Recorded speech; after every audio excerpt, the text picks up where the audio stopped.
उसके बारे में एक अजब कहानी और भी सुनने में आई, ये कि वहाँ जो हमला हुआ और जिसमें बहुत से लोगों की जानें गईं, मुसलमान हमारे भाई और बहन, उनकी जानें भी गईं, उनके गांव भी जलाए गए, और हिंदुओं के भी, जनजाति के लोगों के भी, हरिजनों के भी, मजदूरों के भी, जो बाहर के गए हुए बिहारी या उत्तर प्रदेशी मजदूर थे उन पे भी, इन सबों पर जो हमला हुआ उसका खंडन भी मैं कर चुकी हूँ और उन लोगों के प्रति सहानुभूति भी रख चुकी हूँ।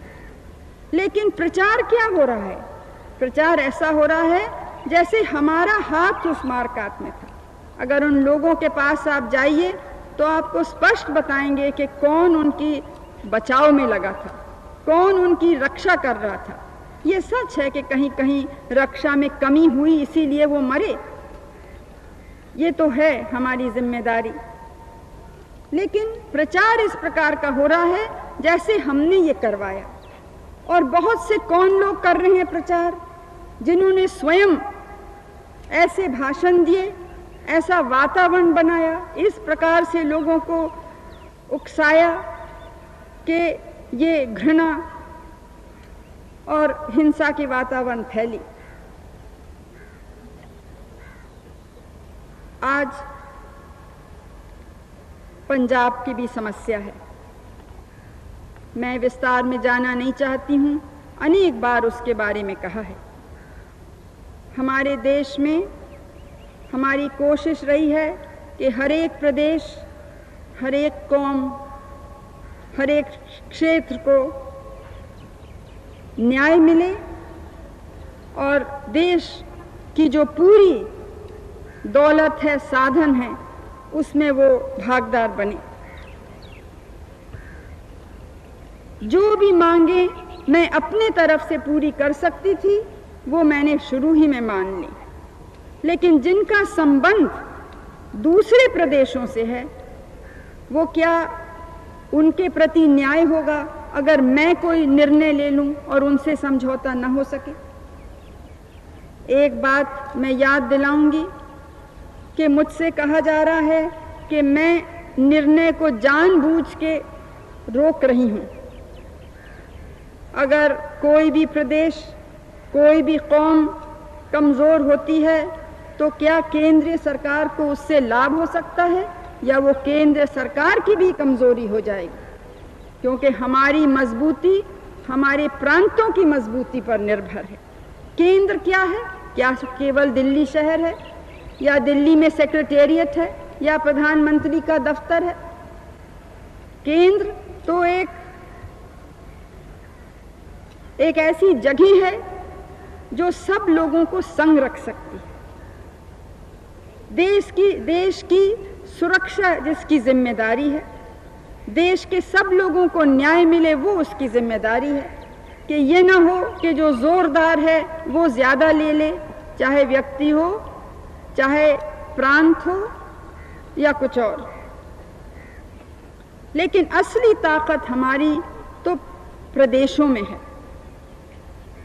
जब कमी पड़ती है साधन की तो उससे हम पर भी बोझ बढ़ता है। हमारे जितने मंत्रालय हैं उनके पैसे कटते हैं और उसी प्रकार से जो प्रदेश हैं उनके भी कटते हैं। इससे हमें खुशी नहीं है, लेकिन हम लाचार हैं। अगर अच्छी वर्षा हुई तो तस्वीर में परिवर्तन तुरंत आ जाता है। अगर सूखा पड़ा, बाढ़ हुए, आंदोलन जिसमें इतना रुपया खर्च होता है उनको थामने में, ये चीज़ें अगर न हों तो और भी तेज़ी से हम आगे बढ़ सकते हैं। लेकिन जो बात मैं आपसे कह रही थी पंजाब के बारे में वो ये है, करीब 2 साल से ये समस्या मेरे सामने आई है। लेकिन सन 80 में हमारी सरकार आई, उसके पहले मैं याद दिलाना चाहती हूँ कि 3 साल तक जो लोग आज आंदोलन कर रहे हैं और मांगे उठा रहे हैं उनकी हुकूमत पंजाब में थी। उसी 3 साल उनके 2 मंत्री केंद्रीय सरकार में थे। उन्हीं 3 सालों में उनके सहयोगी जो उनके पड़ोसी प्रांत हैं वहाँ की सरकारों में थे। इसलिए पूरे 3 साल उनके सामने अवसर था कि वो इन अपनी समस्याओं का, अपनी मांगों को पूरा कर सकते थे मिलके। उस समय ये आवाज़ नहीं उठी। उस समय क्यों नहीं ये इन समस्याओं का समाधान हुआ? ये एक छोटा सा प्रश्न मैं उनसे और आप सबसे पूछती हूँ। क्या वो दोषी नहीं है कि जब उनको ऐसा मौका मिला तब उन्होंने उस मौके का लाभ नहीं उठाया? क्यों? क्योंकि शायद उस समय भी जो चाहते थे वो नहीं मिल सकता। तो सारा बोझ ठहरा कि हम आए तो हमारे ऊपर ये डाला जाए। हम तैयार हैं, अगर जो दूसरे लोग हैं जिनका संबंध इन प्रश्नों से है उनके संग वो बैठ के और समझौता कर सकते हैं। इसी प्रकार से और भी आवाज़ें देश के भीतर उठी हैं जिससे हमें लगता है कि देश की मजबूती, देश की एकता को खतरा हो सकता है। वैसे हमारे देश में एकता की भावना बहुत मजबूत है। एक और अजब बात, गलत प्रचार एक हो रहा है। आसाम के बारे में मैंने आपको बतलाया, लेकिन सारे भारत में फैलाया जा रहा है। जब मैं अल्पसंख्या की बात करती थी तो ये कहते थे कि इनको तो केवल अल्पसंख्या की, माइनॉरिटीज़ की, मुस्लिम, सिख, ईसाई, इन लोगों की ज़्यादा चिंता है, और जो यहाँ अपार हमारी दूसरी हिंदुओं की जनता है उसकी बिल्कुल चिंता नहीं है। किसी संदर्भ में जब हिंदुओं की बात आई, और मैं याद दिलाना चाहती हूँ आपको कि हमारे देश में कहीं कोई बहुसंख्या में है और कहीं दूसरा बहुसंख्या में है।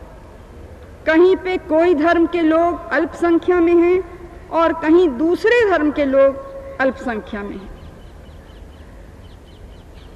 तो अगर बात मैंने जो भी अल्पसंख्या का है या जिसका कोई प्रश्न है या दुख है वो उठाई, तो अब ये नई बात चली कि इनको तो अल्पसंख्या के, माइनॉरिटीज़ के लोगों की बिल्कुल चिंता नहीं है, ये तो वोट चाहती हैं जो बहुसंख्या के लोग हैं।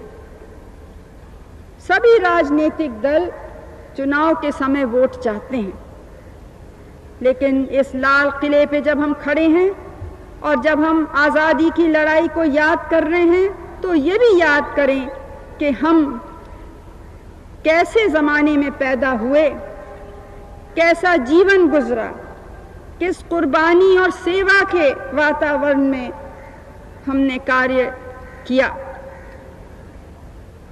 और हमने, हमारी परंपरा ने हमें ये सिखाया कि जीतने में खुशी होती है, हारने में कुछ दुख होता है, लेकिन जीतने और हारने के ऊपर भी कोई चीज़ है, वो अपना कर्तव्य करना, वो अपने देश की तरफ देखना।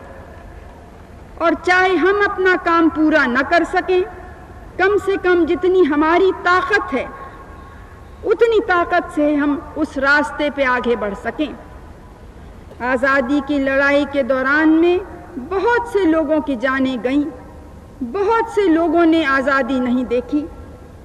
हम भी छोटे थे तो कल्पना भी नहीं थी कि अपने जीवन में देख सकेंगे, लेकिन उसने हमारे कदम को हल्का नहीं किया, हमारे संकल्प को कमज़ोर नहीं किया। हमें मालूम था कि जहाँ तक हम पहुँचा सकेंगे हम पहुँचाएंगे, और उसके बाद कोई और आगे बढ़ेगा। आज भी उसी भावना से हम विकास का काम कर रहे हैं, उसी भावना से देश को मजबूत करने का काम कर रहे हैं। देश के सामने बहुत से खतरे हैं, अंदरूनी कमजोरियां तो ही हैं, बाहरी खतरे भी हैं। हम चाहते हैं कि हर एक परिवार में से कम एक सदस्य को रोजगारी मिले। ये कार्यक्रम तुरंत शुरू होने वाला है और उसके लिए एक बहुत बड़ी रकम अलग की है। महाराष्ट्र में ये चालू हुआ था और वहाँ सफल हुआ, इसलिए हम इसको सारे देश में फैला रहे हैं। लेकिन मैं आपको याद दिलाना चाहती हूँ कि एकदम से हम हर एक तक नहीं पहुँच सकते हैं। हमारी आशा है कि शुरू में करीब 3 लाख तक पहुँच सकेंगे और जैसे जैसे सफलता मिलेगी और लोग इस स्कीम के अंतर्गत आ सकेंगे।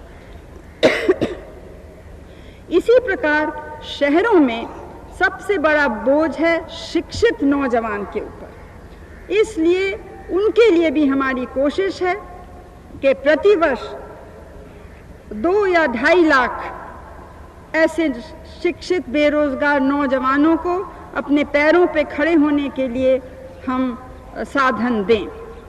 तो इस प्रकार हर साल नए कार्यक्रम आरंभ होते हैं। हमारे 20 सूत्री कार्यक्रम का बहुत लोगों ने मजाक उड़ाया, लेकिन सच्चाई ये है कि उससे फर्क पड़ रहा है। कहीं कहीं गलत काम भी हुए हैं, लेकिन आमतौर से उसका लाभ हुआ है, हो रहा है। और आप अगर गांव में जाके देखिए तो आप देखिएगा बहुत से लोग जो ये बातें कहते हैं उनको याद नहीं या कभी पहले उन्होंने देखा ही नहीं था कि भारत का देहात कैसा था, भारत की गरीबी किस प्रकार की थी। और ये संतोष की बात है कि वो चित्र अब हमेशा के लिए ख़त्म हो गया है। अब हम आगे बढ़ रहे हैं और बढ़ते ही जाएंगे। हम किसी से लड़ाई नहीं करना चाहते, लेकिन आपको मालूम है कि आक्रमण क्योंकि हम पर हो चुका है, हमारा अनुभव जो है उसको हम भूल नहीं सकते हैं। इसलिए हमें तैयारी अपनी पूरी रखनी है। और एक शब्द मैं कहूँगी अपने बहादुर सेनाओं के अफसरान और जवानों का कि जिस बहादुरी से उन्होंने देश की सीमा की सुरक्षा की, उसी बहादुरी और उसी लगन से चाहे बाढ़ आए चाहे दूसरी आपत्ति आए, शांति के समय भी वो उसी प्रकार से लोगों की सहायता करते हैं। वो भी हमारी बधाई के पात्र हैं। आज ये दिन है कि हम भूल जाएं कि हम छोटे हैं या बड़े, कहाँ रहते हैं, क्या हमारी विचारधारा है। हम यही सोचें कि हमारा जो पुराना या नया जो समझिए जो रास्ता है भारत को शक्तिशाली बनाने का, भारत को महान बनाने का, उस रास्ते पे किस प्रकार से हम चलें। आज के दिन मैं आप सबको फिर से बधाई देती हूँ और विशेष करके हमारे नौजवानों को। उनकी आँखों में नई आशाएं हैं, उनके कंधों पे नई जिम्मेदारी हैं और उनके हृदयों में नया जोश है। वो भावना हम सब लें, चाहे हमारी कुछ भी आयु हो, और उस जोश से, उस हिम्मत से हम हरेक, और जब हम हरेक कहती हूँ तब उसमें मैं भी शामिल हूँ, मैं भी आपके संग एक हूँ। हम सब देश के सेवक और सेविकाएं हैं। हमको ओहदे का नहीं सोचना चाहिए, कौन धनी है कौन गरीब है ये नहीं सोचना चाहिए, केवल ये कि हमसे कमज़ोर है उसको कैसे सहायता करें। हमसे जो नीचे अगर किसी कारण कोई फिसल गया है या किसी ने उसको ढकेला है, उसको कैसे उठाएं, जिसमें पैर मिला के कंधे से कंधे हम आगे बढ़ें, इस देश को शक्तिशाली बनाएं, इस देश को महान बनाएं। और केवल आर्थिक दृष्टिकोण से नहीं, केवल राजनीतिक दृष्टिकोण से नहीं, लेकिन आध्यात्मिक दृष्टिकोण से भी, मन और बुद्धि के दृष्टिकोण से भी। आइए हम सब आज ये निर्णय करें कि कोई बात हम न कहेंगे न करेंगे जिससे किसी प्रकार से हमारा देश नीचे हो।